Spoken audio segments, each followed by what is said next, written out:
I want to share with you how artists get paid for Spotify royalties, how it's processed, and why the labels are going to hate me for this. And you're going to be shocked at how much you don't need a label and why you don't want to sign and you want to stay independent. My name's Chris, also known as the Artist Manifest. I run Smart Music Business. I have just under 1 million monthly listeners on Spotify and love helping you on this. And so this is directly from Spotify's page, all right?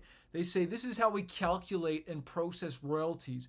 We distribute the net revenue, okay? So the difference between gross and net. Net is after the expenses, right? So the net revenue from premium subscription fees and ads to right holders. So they take the people that are Spotify premium and they take the ad revenue, right? And then they pay to the rights holders.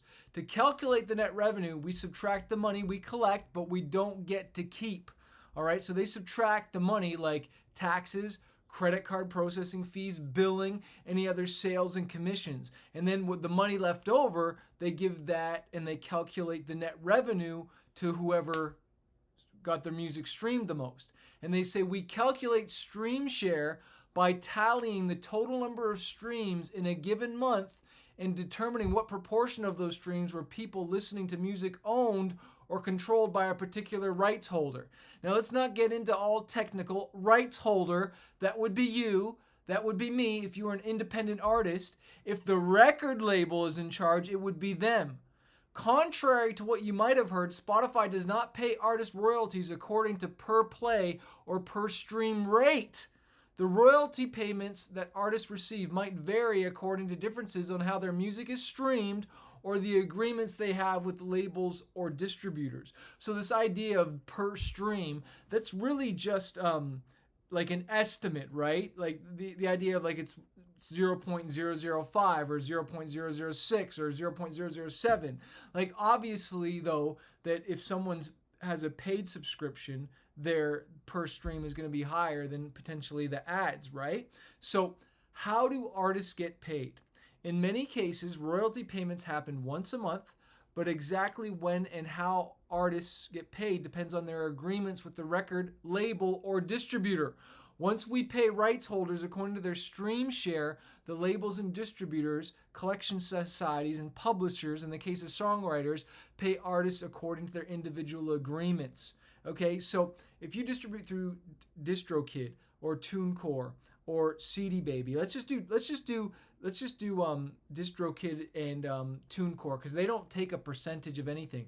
They just pass all that money through you, right? Like all the sales for the streams, right? But that's one part of the royalty. Now you also have the publishing side. Now TuneCore can collect your publishing for you, so who wrote on the song? You need to make sure you're collecting that because that's a portion of the royalties.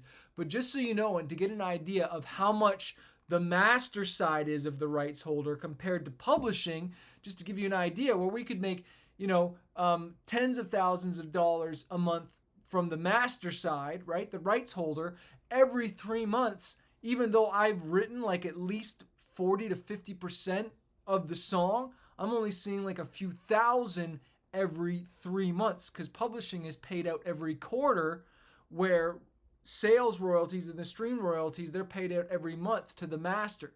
So the master is paid out like every single month, right? Where the publishing side is every 3 months. Now, get this through your mind, okay? Because when you're signing with a record label, normally they're taking like 70%. So you're left with 30%, right? 30%, let's just say, right?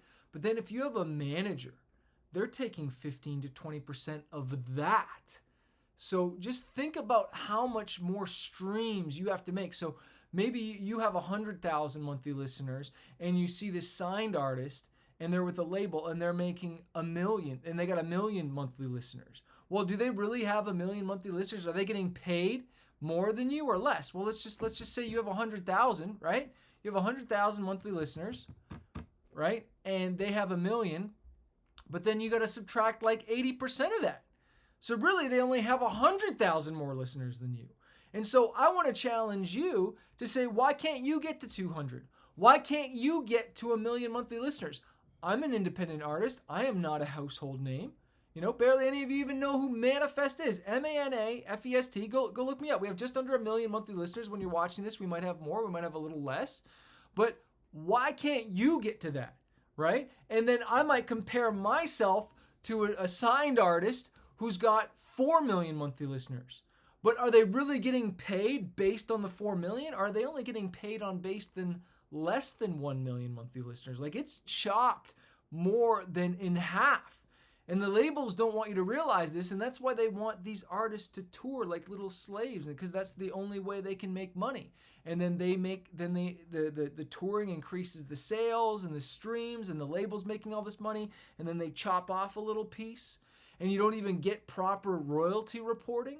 Like, the royalty reporting you see with DistroKid and TuneCore is incredible compared to that of what you see with the record label. They don't even give you a fraction of the reporting that you'll see in your TuneCore, your DistroKid dashboard, right?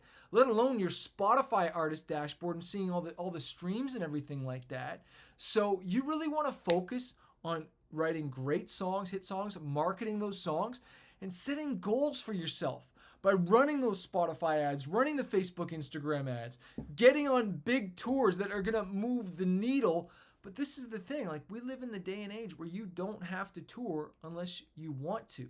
Because not all tours are amazing. You might see artists touring or whatnot, but is it really moving the needle? Are they really getting paid? Is their net from the tour after gas, travel, food, hotel, paying band members? Like, would it really be better to even get a part-time, really good job or start your own business, online business, and then fuel that into your marketing, and you can be in front of more people while you sleep than any artist while they're touring?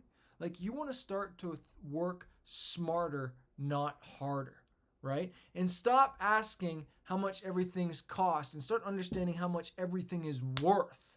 And you want to invest in your music career. Our next 10X Your Fanbase challenge is coming up next week in August. If you miss it, you can get the one in the next month, but go to 10xyourfanbase.com/live challenge. That's our Spotify challenge, where for 5 days straight, I teach you the ins and outs of marketing your music on Spotify, getting on those playlists, getting big collaborations, how to run Spotify ads profitably so that you can really grow and play for the long term. And like I always say, amateur artists focus on the front end. Professional artists that are really doing this focus on the back end. They're playing a long-term game.